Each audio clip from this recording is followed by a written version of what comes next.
Alors, je m'appelle Thierry et cette chaîne est une petite chaîne secondaire.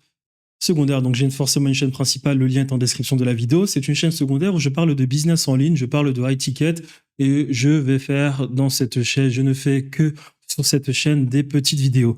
Et là maintenant, j'aimerais parler d'un sujet parce que des personnes m'écrivent sur Instagram, mon petit compte Instagram. J'aimerais parler d'un sujet sur quel est le modèle principal à utiliser pour vendre et délivrer ses services à un client si on est dans la niche du high ticket. Donc le titre de la vidéo, je ne sais pas quel titre je vais mettre, mais en tout cas, j'aimerais dire aux gens, faire du done for you en high ticket, c'est dangereux. C'est très dangereux.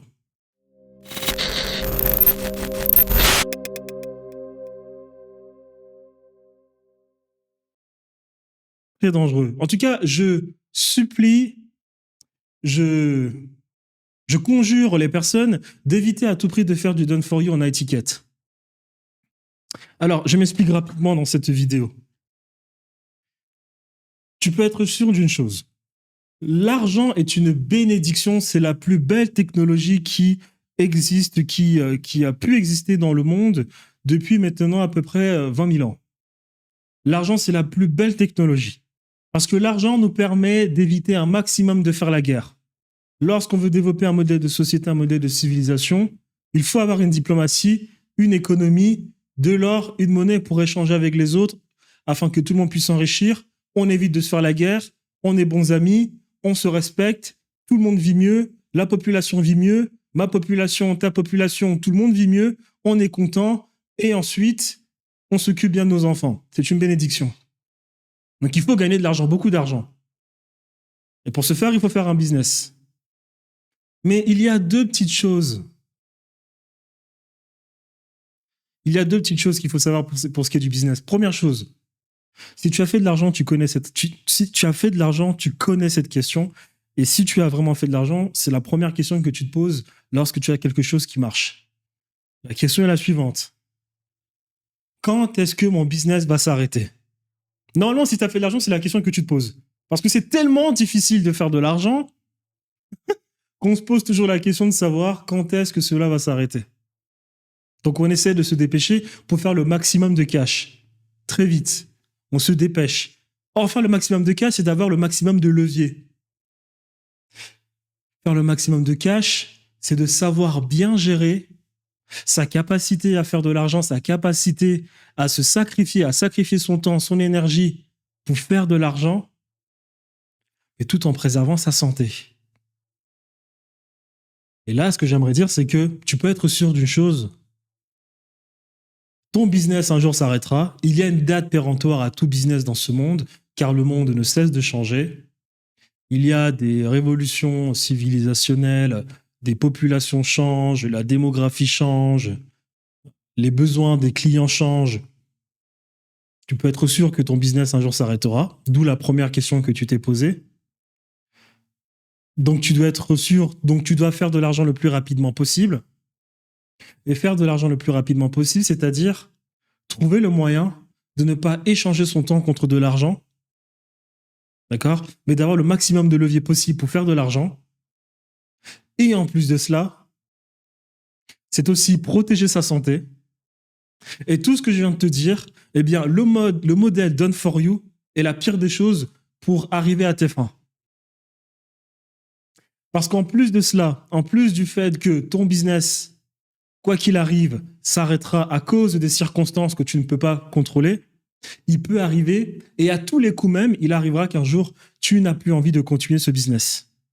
Il arrivera un jour où tu auras tout simplement envie de changer, de faire un autre business. Tu auras naturellement d'autres centres d'intérêt parce que, comme je l'ai dit en début de vidéo, l'argent est une bénédiction, mais l'argent ne reste qu'un outil dans la vie. Et ce qui compte, c'est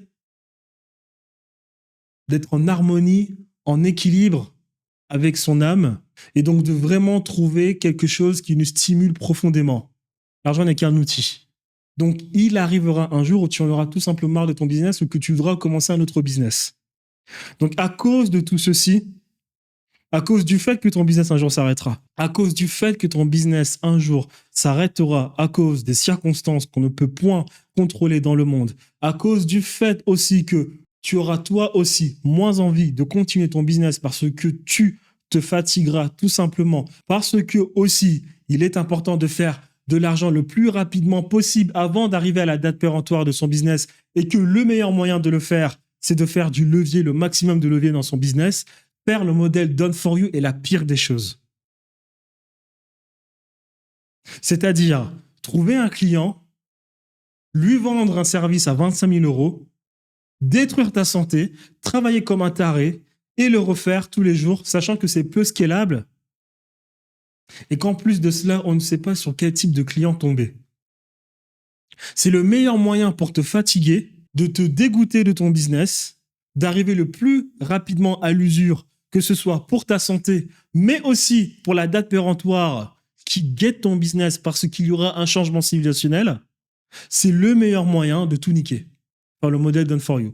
Et là, je m'adresse à beaucoup de personnes qui viennent m'écrire en DM parce que je leur ai dit que moi, j'ai fait de l'argent dans le photovoltaïque, mais en ayant fait de l'argent dans le photovoltaïque, j'ai changé mon temps contre de l'argent.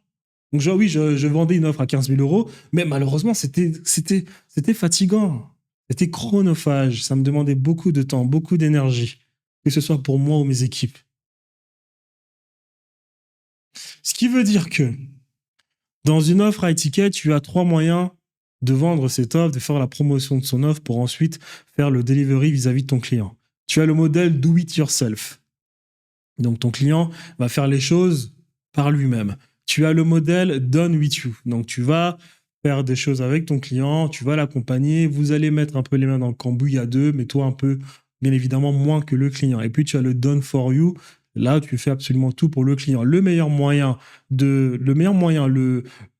moyen pour facturer le plus possible ton client, bien évidemment, c'est le done for you. Mais comme je l'ai dit, ta santé, elle, tu subiras pas mal de répercussions vis-à-vis de ta santé à ce niveau-là. L'équilibre parfait entre les trois, c'est le done with you. Si tu as la capacité de générer beaucoup d'attention parce que, je ne sais pas, tu es un entertainer, parce que tu es beau, ou tu es belle, ou tu as un nom, ou parce que tu sais être viral, ou bien parce que tu as beaucoup travaillé sur le terrain pour un jour arriver sur Internet et avec beaucoup de background, ce qui va te permettre du jour au lendemain d'attirer l'attention des personnes qui vont t'écouter, privilégie le do it yourself. Ce que tu peux, grâce juste avec des vidéos, avec un modèle de webinaire, avec un modèle de challenge, toucher le maximum de personnes pour vendre ta formation en une seule fois. Ta formation ou bien une formation communautaire, c'est-à-dire qu'il y a une formation et ensuite derrière, tu as une communauté, tu fais des appels groupés avec tes clients. Là, le levier maximum. Là, le levier maximal. Excusez-moi. Si tu n'as pas ces capacités, choisis le modèle Done with you. Le done with you, c'est l'équilibre parfait entre le do it yourself et le done for you. Tu peux suffisamment facturer à étiquette. Tu ne niques pas ta santé complètement. Tu as toujours cette possibilité de faire du levier. Très bien. Il peut arriver que tu tombes sur des clients exceptionnels à qui tu peux facturer pour une offre done for you. Si c'est le cas, rassure-toi que ce client coche le maximum de cases que je vais te citer. Je n'ai pas de notes, donc là, ça me vient comme ça à l'esprit. 1. Il faut que ton client ne soit pas dans la demande. Il faut que ton client soit dans l'abondance. Il faut que ton client ait déjà un business stable. Il faut que ton client génère beaucoup d'argent. Ceux qui achètent les plus grosses villas de France, des États-Unis, d'Angleterre, d'un pays, ce sont ceux qui ont déjà beaucoup de villas.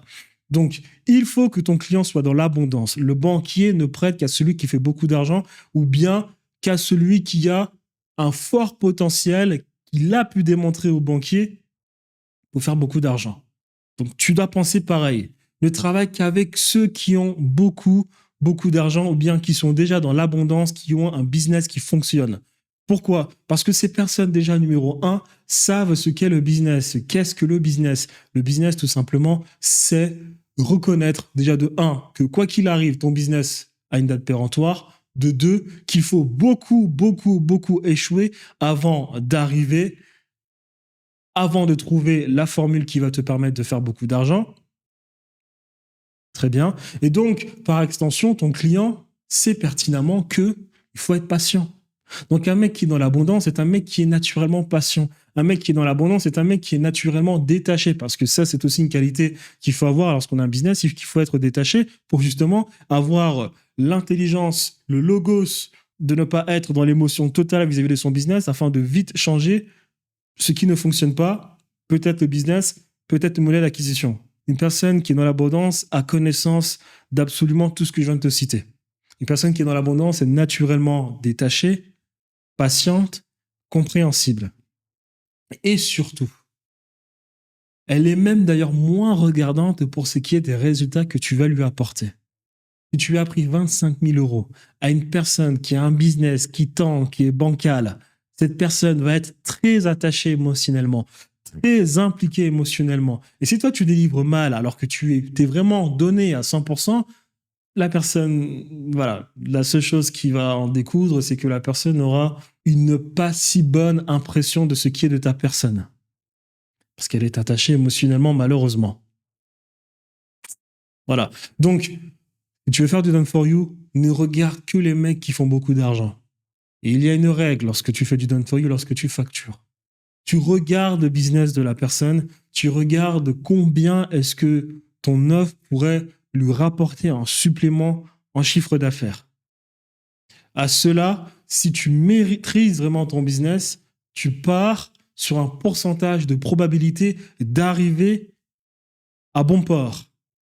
C'est-à-dire que si, par exemple, ton offre peut ramener 500 000 euros de chiffre d'affaires à ton client et que tu sais pertinemment que cela peut marcher, tu pars sur une probabilité de 50% de chance que ton offre, que ton travail va du coup générer les 500 000 euros de chiffre d'affaires à cette personne. Une formation, par exemple, on est moins de 5% de chance, de probabilité. Un accompagnement, on est déjà sur du 25% de chance. Et du done for you, on est vraiment sur du 50% de chance parce que normalement, tu as quelque chose qui marche et tu l'implémentes à la place de la personne. Donc normalement, on est, du 50%, on est sur du 50% de chance, de probabilité d'arriver à ses fins. À ces 50% de chance, toi, tu demandes juste 10% du chiffre d'affaires généré. Et le résultat, c'est le prix que tu vas facturer à la personne. C'est-à-dire que si tu estimes que ton offre peut apporter 500 000 euros de chiffre d'affaires à une personne, tu mets 50% de probabilité que cela arrive, ça fait 250 000 euros. Et à ces 250 000 euros, toi, tu veux 10%. Ça fait 25 000 euros. Les 25 000 euros, tu les factures à la personne. Il y a maintenant des manières de facturer. Soit tu fais un upfront de 60% à la personne, et ensuite tu récupères le reste de l'argent lorsque les résultats sont arrivés. Et si tu es suffisamment fort en closing, tu peux récupérer le reste de l'argent à la fin au début de chaque mois, même si tu n'es pas encore arrivé à tes fins. Et pour cela, pour le modèle de facturation, je vais plus en profondeur sur ma chaîne principale. Donc, le done for you, ne le faites que si tu as un client qui est dans l'abondance. Sinon, reste sur un modèle do it yourself. Tu vas peut-être facturer moins cher en high ticket, peut-être que ça peut aller jusqu'à 2 000 euros, ou bien done with you. Les done with you, c'est exceptionnel parce que tu peux même facturer jusqu'à 10 000 euros en done with you, même peut-être 15 000 euros en done with you. Bonne journée.